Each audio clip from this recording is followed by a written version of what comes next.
tentative program of mega rally आज BJP party का आज होगा। आज सीएम भी आने वाला है, तो आप लोग बने रहना। तो आप लोग को हम दिखाने का हम कोशिश करूँगा।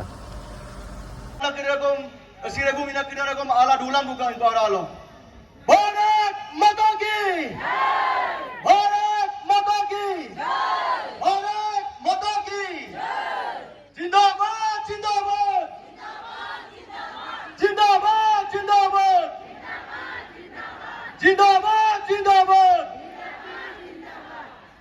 Long live long live, long live long live, long live long live. Ina madolong ko dar ginatakam akom upage asira ko minatakam akom inkola adila ko ga upage oluge kali melina beloge ngole gom dubona honorable chief minister me mo agomanya bolor ba tomlek dum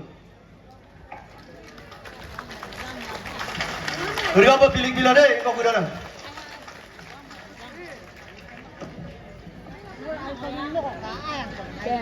दोनों किधर आगम पे आज अरुणाचल प्रदेश का सबसे पुराना town Pasighat में festival of democracy को सेलिब्रेट करने के लिए हमारे साथ यहां मंच पर उपस्थित राज्य का बहुत ही वरिष्ठ नेता, सरकार में हमारा सहयोगी honourable deputy chief minister Shri Chowna Mein जी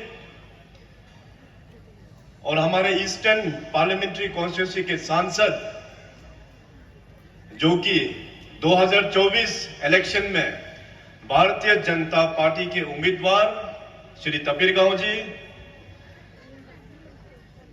यहां के स्थानीय विधायक हमारे दोस्त 38 ईस्ट पासीघाट के इस बार के हमारे भारतीय जनता पार्टी के उम्मीदवार श्री कलिंग मोयोंग जी, हमारे बहुत ही सीनियर लीडर ऑनरेबल एमएलए इस बार के 37 वेस्ट भारतीय जनता पार्टी के उम्मीदवार श्री निनोंग इरिंग जी,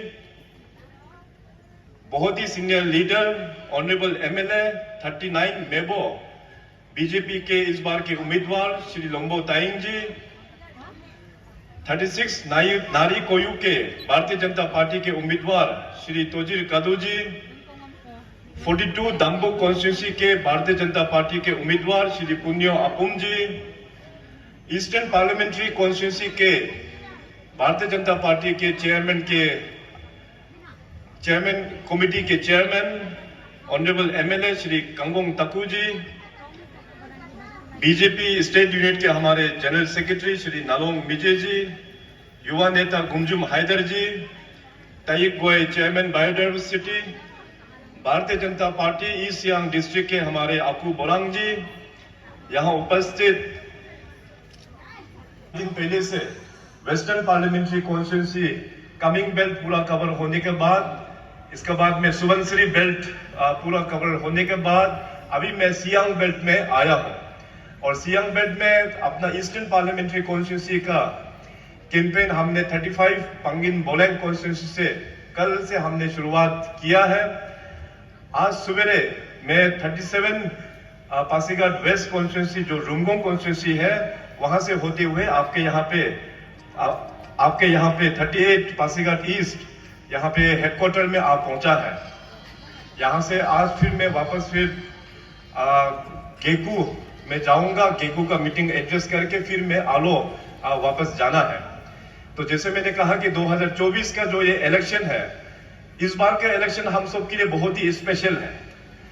स्पेशल इसलिए है क्योंकि इस बार का जो लहर, अरुणाचल प्रदेश का जो लहर है वो हमने पूरा अच्छा से देखा है। वैसे डेमोक्रेसी में इलेक्शंस हर एक 5 साल में हम लोग को इलेक्शंस आता है, सरकार बनता है, सरकार जाता है, वोट हम लोग मारता है हर एक 5 साल में। मगर इस बार का 5 साल, इस बार का जो इलेक्शन जो है आने वाला 5 साल के लिए ये बहुत ही हम लोगों का इंपॉर्टेंट है। देश जब आजाद हुआ 1947 में, 1947 से लेके 2014 तक हम लोग ने बहुत सारा प्रधानमंत्री को देखा। राज्य में भी कई सारा पॉलिटिकल पार्टीज को हम लोग ने देखा, कई सारा मुख्यमंत्री को भी हम लोग ने देखा। मगर जिस प्रकार से 2014 में माननीय नरेंद्र मोदी जी ने इस देश का कमान संभाला प्रधानमंत्री जी के रूप में, तब से लेके अभी तक जो देश का जो छवि बदला है, इट इज हिस्टोरिक। पुराना भारत में, पुराना इंडिया में आप सब लोग जानते हैं कि हमारा विश्व में, दुनिया में अपने देश का क्या इज्जत था। बाहर के दुनिया में, बाहर के कंट्रीज में अपने देश का कुछ भी इज्जत नहीं था। मगर आज देखिए, माननीय प्रधानमंत्री अपना मोदी साहब जो विदेश में जो टूर के लिए जाते हैं, तो उनका स्वागत के लिए पूरा रेड कार्पेट से स्वागत किया जाता है सभी डेवलप्ड कंट्रीज में। तो इसको देख के हम देशवासियों को बड़ा ही गर्व महसूस होता है। देश का पूरा छवि, देश का पहचान पूरा नरेंद्र मोदी साहब ने बदल दिया है। और यही नहीं, बल्कि अपने नॉर्थ ईस्ट का छवि बदला है तो माननीय प्रधानमंत्री श्री नरेंद्र मोदी जी ने बदला है। आज यहाँ मंच पर उपस्थित हमारे साथ बहुत सीनियर लीडर्स लोग यहाँ पे उपस्थित हैं। हमारा डीसीएम साहब बहुत ही एक्सपीरियंस सीनियर लीडर है। हमारा निनोंग इरिंग साहब फॉर्मर यूनियन मिनिस्टर भी रह चुके हैं, स्टेट में मिनिस्टर भी रह चुके हैं। हमारा लोम्बो तायिंग साहब बहुत ही सीनियर लीडर है, राज्य में पहले वो मंत्री भी रह चुके हैं। इसके अलावा यहाँ के जितने भी इस ईस्ट सियांग डिस्ट्रिक्ट के सीनियर लीडर्स, सीनियर सिटीजन्स लोग यहाँ पे विराजमान हैं। आप सब लोग जानते हैं कि पहले पुराना नॉर्थ ईस्ट का पहचान किस प्रकार से हम लोगों का पहचान हुआ करता था। जितने भी जो मेट्रोपॉलिटन सिटी है, चाहे दिल्ली हो, मुंबई हो, कलकत्ता हो, उस जमाने में नॉर्थ ईस्ट को देखा जाता था तो नॉर्थ ईस्ट को एक इंसर्जेंसी के रूप से देखा जाता था। Insurgency affected, militancy affected. इसका बाद नॉर्थ ईस्ट को उस जमाने में देखा जाता था तो अंडर डेवलपमेंट नहीं होने का कारण से नॉर्थ ईस्ट को जाना जाता था। उस पुराना नॉर्थ ईस्ट के टाइम में जाना जाता था तो हम लोगों का यहाँ पे नॉर्थ ईस्ट में करप्शन की वजह से जाना जाता था। जितने भी जो नेगेटिव एलिमेंट्स है उसका ही परिचय नॉर्थ ईस्ट का उस प्रकार से हुआ जाता था। तो ये पूरा नैरेटिव को फिजिकली बदला है तो नरेंद्र मोदी जी ने बदला है, भारतीय जनता पार्टी ने ही बदला है। अभी आज देखिए, आज का नया नॉर्थ ईस्ट किस प्रकार से उभर के आ रहा है। नॉर्थ ईस्ट में इंसर्जेंसी लगभग अभी खत्म हो चुका है। नॉर्थ ईस्ट में जो पहले अंडर डेवलपमेंट जो कहते हैं, आजकल डेवलपमेंट के रास्ते में काफी तेजी से हम लोग चल रहा है। नॉर्थ ईस्ट जो कांग्रेस ने 60 साल 60 इयर्स जो इस देश को रूल किया, नॉर्थ ईस्ट को एक मनी मिंटिंग स्टेट के तौर पे बनाकर रखा। दिल्ली में बैठा हुआ कांग्रेस के लीडर्स उस जमाने में उन लोग ने करप्शन को ऐसे डिजाइन किया कि अपना यहाँ नॉर्थ ईस्ट के लीडर्स को करप्ट बनाया, नॉर्थ ईस्ट के जनता को करप्ट बनाया, नॉर्थ ईस्ट के ब्यूरोक्रेसी को भी करप्ट बनाया। 2014 के बाद नरेंद्र मोदी साहब आने का बाद, बीजेपी सरकार आने का बाद, आज देखिए नॉर्थ ईस्ट और अरुणाचल प्रदेश में करप्शन जो है वो बल्कि ना के बराबर है। सो इस तरह से उभरता हुआ एक नया नॉर्थ ईस्ट का पहचान दिया है तो माननीय प्रधानमंत्री मोदी साहब और भारतीय जनता पार्टी ने दिया हुआ है। नरेंद्र मोदी साहब इस देश का प्रधानमंत्री बनने से पहले आप सब लोग जानते हैं कि वो लगभग 12 साल गुजरात के मुख्यमंत्री भी रह चुके हैं। गुजरात के मुख्यमंत्री से पहले वो एक भारतीय जनता पार्टी का एक साधारण कार्यकर्ता के रूप में उन्होंने नॉर्थ ईस्ट को पूरा ट्रेवल किया है, नॉर्थ ईस्ट को पूरा घुमा है। हमारा ट्रांसपोर्ट बसेस में बैठकर एक चप्पल और एक झोला भूख के पूरा स्टेट को उन्होंने घुमा है नॉर्थ ईस्ट का।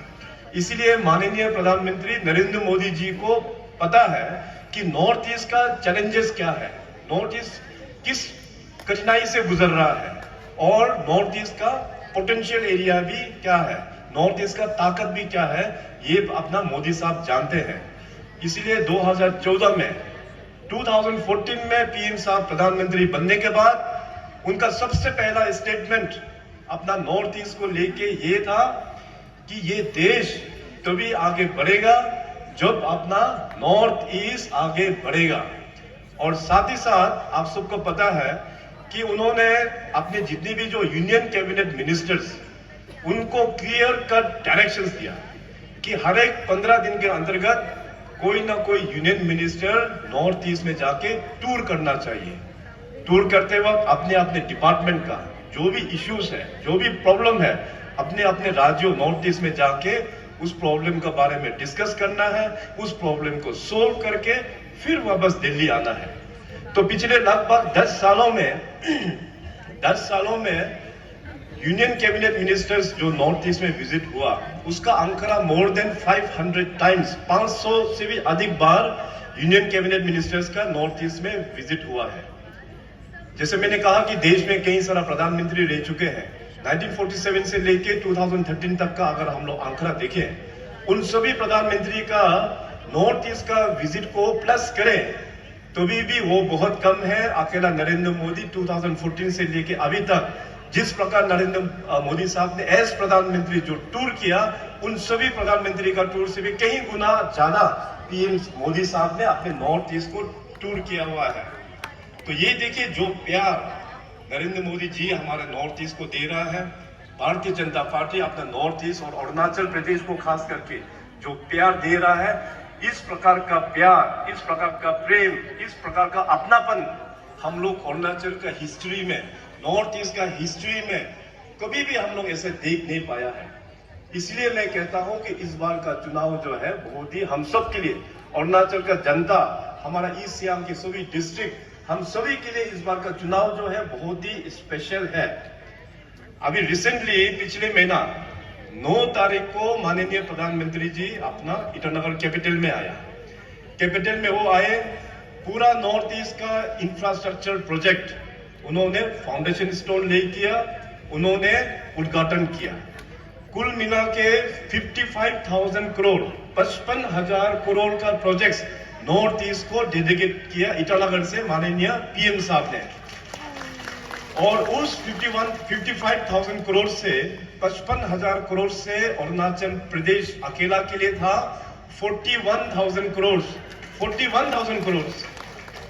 और मैं आज आप सबके सामने में ये बताता हूं, आने वाला दिनों में ये 41,000 करोड़ तो कुछ भी नहीं है। आने वाला दिनों में लाखों लाखों करोड़ का इन्वेस्टमेंट भारत सरकार की ओर से अरुणाचल के लिए होने वाला है। ये बीजेपी सरकार का ये कमिटमेंट है, ये नरेंद्र भाई मोदी का ये उसका गारंटी है, कमिटमेंट है। सो इसीलिए 2024 का इलेक्शन हम सब के लिए बहुत ही स्पेशल है। आज मैं यहाँ पे इस फिल्म में पासीघाट में देख सकता हूँ कि कई सारा महिला लोग अपना यहाँ पे आए हुए हैं। तो देखिए वुमेन्स के लिए जो एम्पावरमेंट भारतीय जनता पार्टी ने जो लिया है, कोई भी पॉलिटिकल पार्टी इस प्रकार का पॉलिसीज आज तक लेके आ नहीं पाया। हम सभी ने सुना, मैं तो बचपन से सुन के आया, वुमेन्स रिजर्वेशन, वुमेन्स रिजर्वेशन। हर एक चुनाव में कांग्रेस उसको एक एजेंडा बनाता था। कांग्रेस ने इस देश को चलाया लगभग 60 इयर्स। इस 60 इयर्स में हमेशा कांग्रेस चर्चा करेंगे कि हम लोग वुमेन्स रिजर्वेशन को बिल को लेके आएंगे, मगर कभी उसको चर्चा तक नहीं होता था। मगर देखिए इस वुमेन्स रिजर्वेशन बिल को पास किया तो अपना ऑनरेबल पीएम मोदी साहब ने पास किया, भारतीय जनता पार्टी बीजेपी ने ही पास किया है। नारी शक्ति वंदन अधिनियम, नारी शक्ति वंदन अधिनियम, वुमेन्स रिजर्वेशन अपने महिलाओं के लिए आने वाला चुनाव में 2029 का चुनाव में अरुणाचल प्रदेश में 60 असेंबली कॉन्स्टिट्यूंसी में मिनिमम 20 सीट जो है अपना वुमेन्स लोग जाके अभी रिप्रेजेंट करेंगे। बल्कि मैं तो ये कहता हूं कि अरुणाचल का हमारा जो औरतें लोग हैं, वुमेन्स लोग हैं, बहुत ही हार्ड वर्किंग है। 20 क्या वो लोग इवन 30-40 तक भी वुमेन्स आने का पूरा चांसेस है 2029 इलेक्शंस में। इवन एमपी लोकसभा में भी 33% रिजर्वेशन अभी हो गया है। सो इस प्रकार से वुमेन्स के लिए एम्पावरमेंट कौन सा पॉलिटिकल पार्टी करता है? केवल भारतीय जनता पार्टी बीजेपी ही करता है। और देखिए अरुणाचल प्रदेश में हमारा ये जो सुंदर प्रदेश जो है सब ट्राइबल एरियाज है, 26 जनजाति हम लोग यहाँ पे बसे हुए हैं। और जितने भी जो ट्राइब्स है, हमारा सोशल फैब्रिक्स में अपना वुमेन्स लोग, अपना औरतें लोग, महिलाओं लोग बहुत अच्छा काम सदियों से ही वो लोग ने कंट्रीब्यूट करके आया है। तो महिला को आगे बढ़ाने के लिए राज्य सरकार ने भी हम लोग कई सारा इनिशिएटिव्स हम लोग ने लिया हुआ है। 2016 ऑनवर्ड्स मैंने राज्य भर में एक बड़ा रिवोल्यूशन स्टार्ट किया सेल्फ हेल्प ग्रुप के नाम में। सेल्फ हेल्प ग्रुप में एक बड़ा रेवोल्यूशन अक्रॉस अरुणाचल प्रदेश, क्योंकि हमारा मानना यह है अरुणाचल प्रदेश को अगर प्रगति डेवलपमेंट करना है, इकोनॉमिकली आगे बढ़ाना है, तो अपने गांव को आगे बढ़ाना जरूरी है। और गांव में होता है घरों में अपना महिला लोग जब आगे बढ़ता है तो घर आगे बढ़ता है, गांव आगे बढ़ता है, डिस्ट्रिक्ट, स्टेट और देश आगे बढ़ता है। तो महिलाओं को स्ट्रेंथनिंग करने के लिए, उनको बिजनेस नेटवर्क के साथ में जोड़ने के लिए सेल्फ हेल्प ग्रुप का माध्यम से आज अरुणाचल प्रदेश में कुल मिला के more than 11,000 self help group का गठन हो चुका है। SSGs, PLF और CLF ऐसे माध्यम से हमारा महिलाओं लोग मोर देन 1 लाख औरतें, 1 लाख महिलाओं इस